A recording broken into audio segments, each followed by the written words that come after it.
कावेरी का रंग बहुत काला था, साथ ही उसके सिर पर कुछ ही गिने चुने बाल थे, जिस कारण उसकी तीनों जेठानियां गौरी, रूपाली और आमना उसके साथ बेरुखी से पेश आती थी। अरे ओ कल्लू माई, कहाँ मर गई? आज हम जेठानियों को चाय नसीब होगी कि नहीं? बस अभी बनाती हूँ जेठानी जी, वो नहाने और बाल धोने में जरा सा समय लग गया। कावेरी की बात सुनते ही गौरी, रूपाली और आमना तीनों ही खिलखिलाकर हंसने लगती हैं। इस कल्लू माई के सर पर 4 बाल है नहीं, और देखो इसे नहाने में कितना समय लगा है। मुझे तो लगता है कि कहीं नहाते समय अपना एक एक बाल पकड़कर अच्छे से धोती होगी, कहीं वो भी टूटकर गिर ना जाए। जरा सोचो तो सही, इस गंजी के सर पर अभी 4 बाल मुश्किल से है। अगर इसके घने लंबे बाल होते तो इसे तो पूरा एक दिन नहाने में ही लग जाता, क्योंकि इसे अपना हर एक बाल जो धोना मल्ला होता है। अरे ओ नजर बट्टू, यहाँ खड़ी खड़ी अब हमारा मुंह क्या देख रही हो? जाओ रसोई में जाकर हमारे लिए गर्मा गर्म चाय बना कर लाओ, और हाँ, साथ में गर्मा गर्म पकौड़े भी बना लेना। ये पहली दफा नहीं था जब कावेरी को अपने काले रंग के कारण अपनी जेठानियों के आगे शर्मिंदा होना पड़ा, क्योंकि उसे रोजाना ये बातें सुनकर बहुत बुरा लगता है, लेकिन वो किसी से कुछ नहीं कह पाती, जिसके चलते वो चुपचाप रसोई में जाती है और अपनी जेठानियों के लिए नाश्ता बनाना शुरू कर देती है।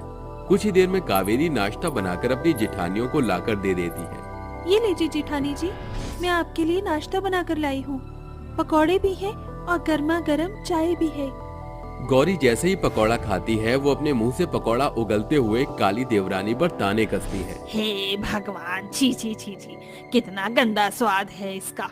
क्यों री जली उपली, तू हमें ऐसे बेस्वाद पकौड़े खिलाकर पेट में दर्द करवाना चाहती है? मैं इसकी सब चाल जानती हूँ। ऐसा कहने के बाद रूपाली कसकर कावेरी का हाथ पकड़ लेती है और उसके हाथों को मरोड़ने लगती है, जिसके चलते बेचारी कावेरी को बहुत दर्द होने लगता है। इसको ऐसा लगता है कि अगर ये हमें ऐसा बेस्वाद खाना बनाकर खिलाएगी तो हम इससे खाना बनवाना छोड़ देंगे, लेकिन आज इसको इसकी गलती की सजा तो मिलनी ही चाहिए, ताकि दोबारा इसके हाथ का जायका ना बिगड़े। हाँ हाँ, इसे आंगन के पेड़ से बांध दो, इस गंजी टकले की जगह वहीं पर है। अरे नहीं नहीं, ये तो बहुत आसान होगा। क्यों ना हम इसके सर पर जो 4 बाल बचे हैं उन्हें भी उड़ा दें, क्योंकि इस बेचारी को अपने 4 बाल धोने में बहुत समय लगता है ना रहेगा बांस, ना बजेगी बांसुरी। आमना की बात मानकर वो तीनों मिलकर कावेरी के सिर के ऊपर से सारे बाल कैंची से काट देती हैं और उसे बिल्कुल गंजी बना देती हैं। ये तुमने क्या किया? थोड़ा तो मेरे बालों के बारे में सोचा होता। तुम तीनों मेरी जेठानी हो, मैंने तुम्हारे साथ कभी बुरा नहीं किया। अच्छा, इसकी जुबान कैंची की तरह भी चलती है। मैं तो कहती हूँ आज अच्छा मौका है, माँ जी भी सत्संग गई है, इस काली टकली चुड़ैल को इस घर से भगा देते हैं। गौरी, रूपाली और आमना तीनों मिलकर कावेरी को बहुत मारते पीटते हैं और उसे घसीट कर घर से निकाल देते हैं, और वो रोते बिलखते हुए एक जंगल की तरफ चलने लगती है। आखिर मैंने किसी का क्या बुरा किया जो मेरे साथ ऐसा हुआ? भगवान, ये किस जन्म की तुम मुझे सजा दे रहे हो? इससे अच्छा तो तुम मुझे पैदा ही ना करते इस दुनिया में। कावेरी रोते रोते चलती रहती है। तभी अचानक से उसके पैरों में एक पत्थर आ जाता है और वो धड़ाम से नीचे गिर जाती है, जिसके चलते उसके सिर पर एक गहरी चोट लगती है और वो वहीं बेहोश हो जाती है। बेहोश होने के बाद उसे उसकी माँ नजर आती है। मेरी बेटी, मैं जानती हूँ कि तुम्हें बहुत परेशानी हो रही है। इस काले रंग और बाल न आने की वजह से मैं तुम्हारी मदद करने आई हूँ। माँ, आप मेरी मदद मत करो, आप मुझे अपने साथ ले चलो। नहीं बेटी, ये जीवन बहुत ही मुश्किल से मिलता है। अपने जीवन के महत्व को समझो और अपनी जिंदगी में आगे बढ़ो। ऐसा कहने के बाद चंचल अपनी बेटी के सिर पर हाथ फेरती है, जिसके बाद उसके सिर पर सोने से सुनहरे लंबे बाल निकल आते हैं और वो बहुत सुंदर और गोरी हो जाती है। तभी अचानक से कावेरी की आंखें खुलती हैं। अरे, लगता है बेहोश होने की वजह से मुझे कोई सपना आ गया था। ऐसा सोचकर कावेरी एक नदी किनारे पानी पीने के लिए रुक जाती है, लेकिन जैसे ही वो अपने आप को पानी की परछाई में देखती है, वो हैरान रह जाती है। हे भगवान, क्या ये सच है? कहीं मैं कोई सपना तो नहीं देख रही हूँ। मेरे सर पर एक भी बाल नहीं था और आज मेरे सर पर इतने सुनहरे सोने के बाल हैं और मेरा काला रंग वो भी गोरा हो गया। मुझे तो यकीन ही नहीं होता। कावेरी ये सब देखकर बहुत खुश होती है, लेकिन तभी उसे भूख लगने लगती है। मैंने सुबह से कुछ भी नहीं खाया है, बहुत जोरों से भूख लगी है। काश मुझे यहाँ कहीं खाना मिल जाता। कावेरी के इतना कहते ही उसके सुनहरे बालों से एक रोशनी निकलती है, जिसके अंदर से बहुत ही स्वादिष्ट खाना प्रकट होता है। अरे ये क्या, लगता है ये कोई मामूली सोने के बाल नहीं बल्कि जादुई सोने के बाल हैं और ये मेरी इच्छा पूर्ति को पूरा कर सकते हैं। कावेरी अब बहुत खुश होती है और पेट भरकर खाना खाती है, जिसके बाद वो अपने सोने के सुनहरे बालों से कहती है, जादुई सुनहरे बाल, मुझे रहने के लिए घर चाहिए, क्या तुम मेरी मदद कर सकते हो? कावेरी के इतना कहते ही कावेरी की जादुई सुनहरे बालों से एक रोशनी प्रकट होती है, जिसके बाद देखते ही देखते वहाँ एक बहुत सुंदर घर प्रकट हो जाता है।